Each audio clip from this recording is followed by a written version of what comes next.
Oh boy, excitement, excitement. What excitement we have. We have a deck. We had to kill our babies. Do you see what I do for you guys? I killed one of my favorite decks just to make this deck for you guys on this channel.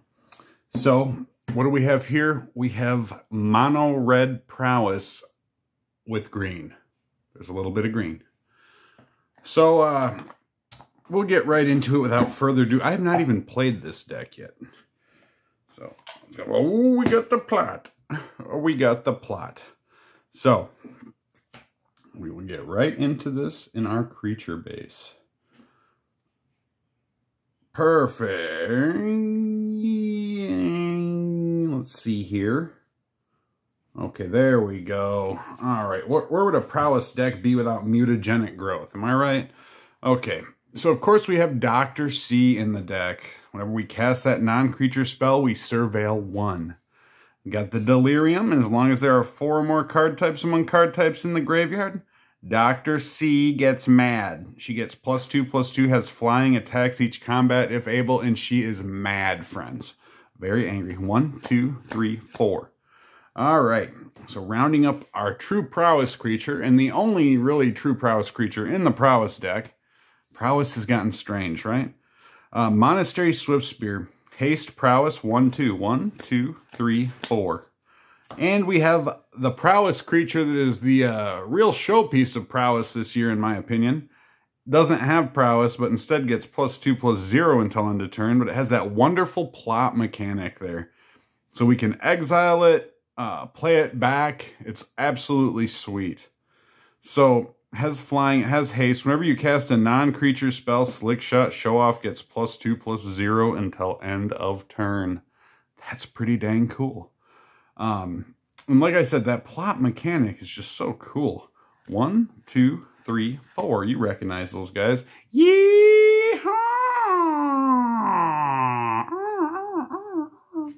All right, and here we have the show star here.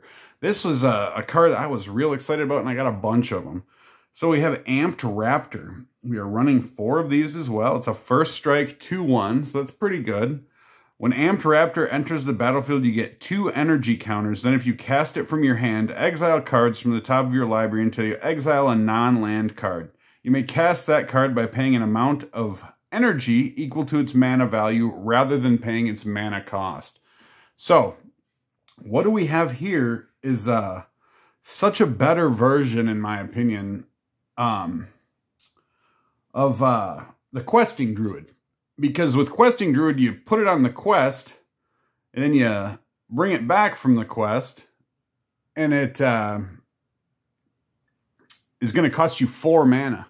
With this, for 2 mana, you essentially get to exile cards until you exile a non-land card. Similarly to Questing Druid's Seek the Beast ability.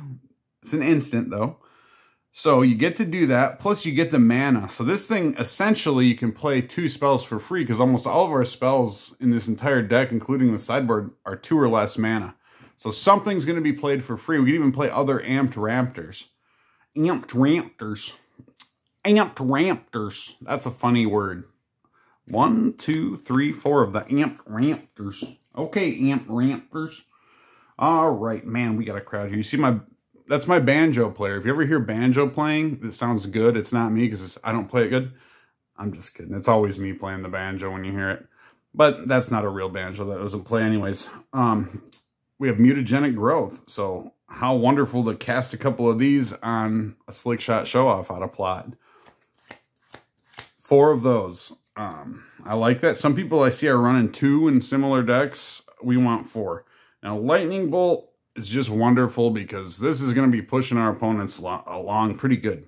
So with 4 lightning bolts, you got 12 damage. 1, 2, 3, 4. And it's 1 red mana, just what we're looking for. We get exile it and play it for the energy counter that we get from things. Just very cool, very, very versatile. Who doesn't love a good lightning bolt, am I right? So here we have a Lava Dart. Now this is a fun and important addition to any prowess deck. So Lava Dart deals 1 damage to target creature or player, but you can flash it back by sacrificing a mountain. So that's prowess. You get to deal 2 damage to target creature or player, and even though you sacrifice a mountain to flash it back, it's not like you're paying mana, so it's free. So that is going to trigger your prowess, and if it's a slick shot, that's going to hit too. I really can't wait to play this. I'm so excited about it. I haven't even goldfished with this yet. So that's how fresh this is. So there's the lava darts. All right, now let's get into some of those, more of those Modern Horizons 3 cards we have here. All right, there's our last instant in the bunch right here. We have Galvanic Discharge. It's 1 red mana. Choose target creature or planeswalker. You get 3 energy counters, then you may pay any amount of energy. Galvanic Discharge deals that much damage to that permanent. So energy counters are on us as a player, right? So we get these counters. Say we want to remove a Ragavan or something, okay? Or an Amped Raptor at instant speed. Choose target creature or planeswalker. You get the 3 energy counters. Then you may pay any amount of energy. Galvanic Discharge deals that much damage to that permanent. So if we deal 1 damage to the Ragavan and kill it, we still have 2 energy counters that we've accrued. So we have 1, 2, 3, 4 of those. Now this is where things get interesting. We run this 1 crash through in here because this is a sorcery. It allows us to draw a card. That's good. Creatures you control gain trample until end of turn. So if we get this in our hand, there's only 1 in here. But if we get this in, we hold it until we need it. This is like a Monopoly card.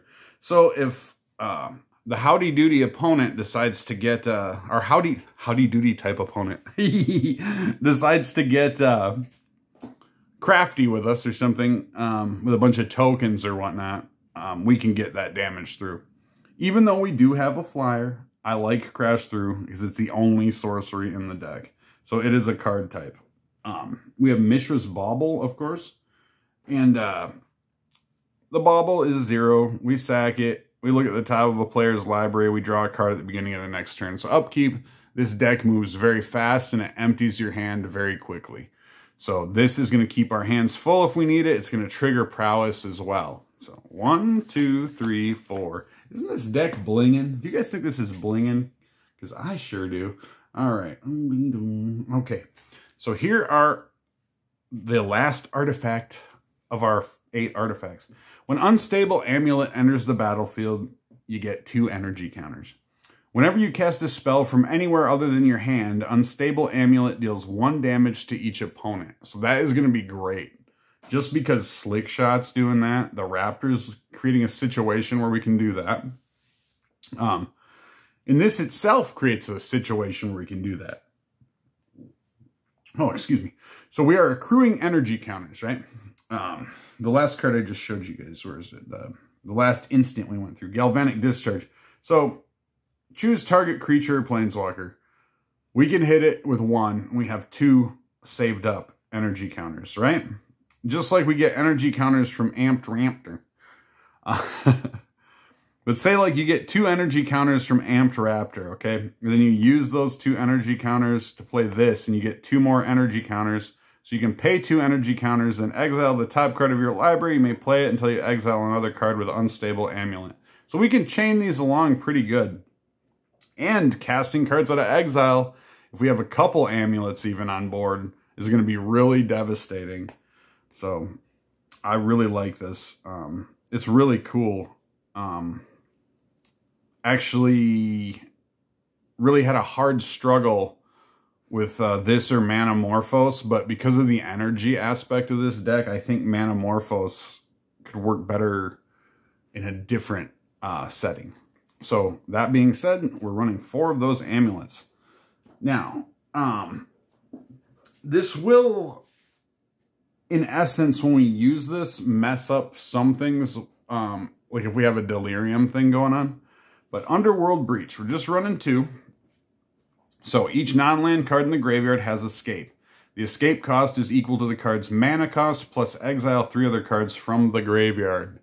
So getting cards out of the graveyard, we can exile fetch lands because there are 8 fetch lands in this deck.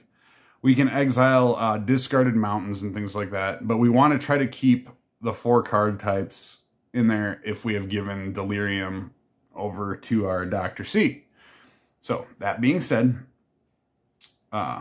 this will put a card type in the graveyard as well at the end, at the beginning of the end step when we sacrifice it. So there will be an enchantment. But even so. So let's talk a little bit about the mana. All right, we have a Barbarian Ring.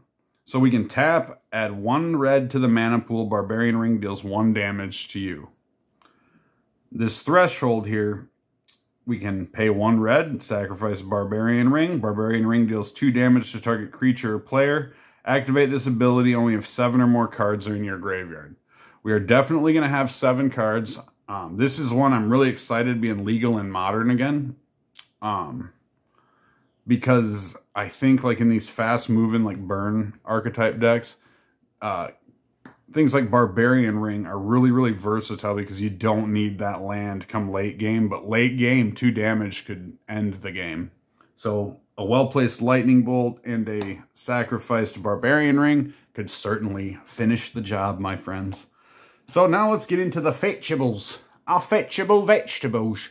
We've got fetchable vegetables.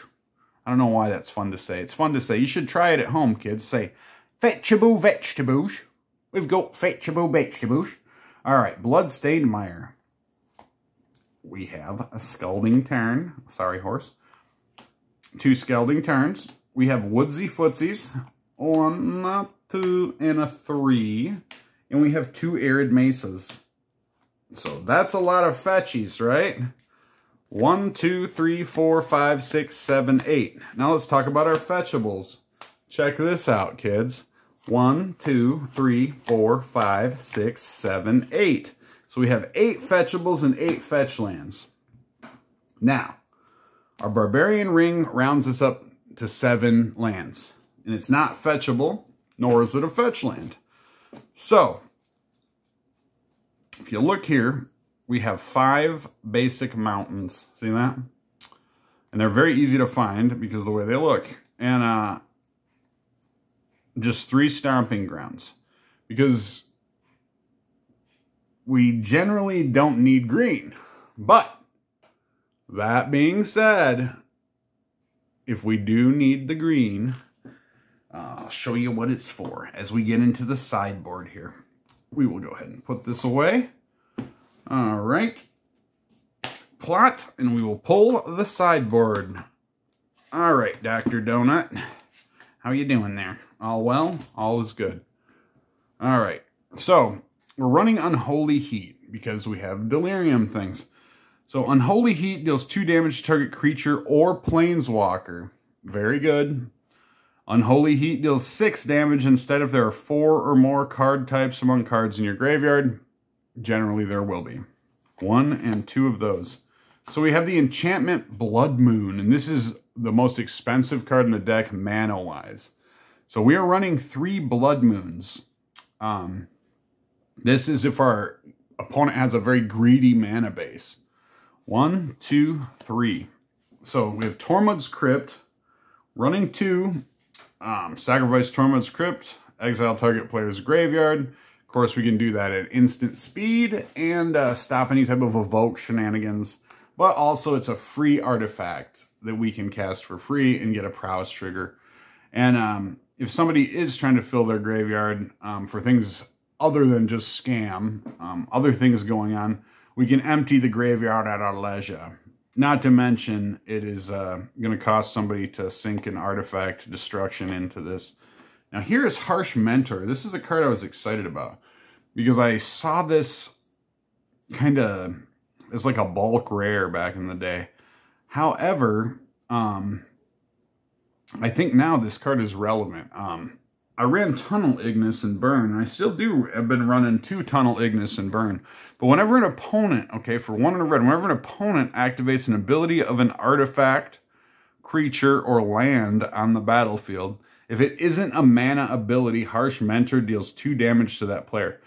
So, for one, we have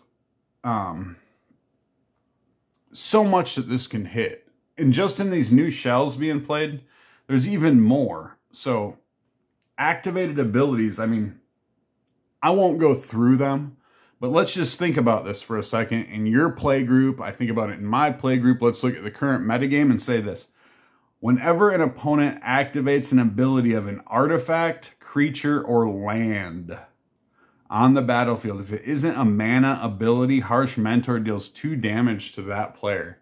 That is pretty mean. So we are running 1, a 3 Harsh Mentors. And pick your poison. Now here's where green plays a role. So each opponent sacrifices an artifact at sorcery speed, or each opponent sacrifices an enchantment, or each opponent sacrifices a creature with flying. So we choose that. That will take care of Urza Sagas, Kiki Jiki, what is it? Fable of the Mirror Breaker in Rakdos Scam. And then creatures with flying, I've really like stuck it to Murktide, and you feel bad doing it because they work so hard to get the Murktide Regent out there, but then when it finally does and you drop that on there, that's pretty bad. So we have 3 pick your poisons. Now here's Meltdown. Destroy each artifact with mana value X or less. So our opponent gets cheeky, eh? And they decide to play an artifact that gets in the way of what we're doing with our low-cost mana. If they play a, what's that? Anything that gets in the way. Chalice of the Void for 0, we can do that. So we can pay this for 1 red and destroy a Chalice of the Void. And not to mention, let's say if there was a Bauble out, destroy that artifact as well. And if we have baubles, we can always just sack them before we do this. So, again, sorcery. So it's nice to have these extra sorceries in the sideboard. Because when they do come in, they add a card type, which is pretty good. Pretty dang good. Now, like I said, Meltdown, pretty good. Where is it? Yeah, Unholy Heat, though. I love this card. This really takes care of some big problems mid-game. So definitely we'll see how this changes, but I don't see this changing very much. I really find like this deck's going to be pretty cool and pretty fun to play. I ordered up a bunch of energy tokens, and I had to get some servo tokens for another deck. And my goodness, you guys are going to love that one. I think I'm going to even make it a story deck and add like some silly story to it, because I've been getting a lot of emails at lizardsofthetoast@yahoo.com asking if I'd make like a deck that was like, had like a funny story behind it or something, like, I guess like a deck that tells a story. So I'm trying to think how to do that, and I've been working on it. So I'm thinking probably like Monday I'll be showcasing that. And it's kind of a deck I've been playing, but with the new cards from Modern Horizons 3 have made it so good now. And it's so budget. So be sure and join me for that. And I think we'll probably do some gold fishing with this later. So thank you again to everybody who watches these. And get out there and build this deck. I will have it available to go to the Mox field. I'll edit the video after I put it up as soon as I get the deck put on Mox field. So thank you. And I'll see you on the next one.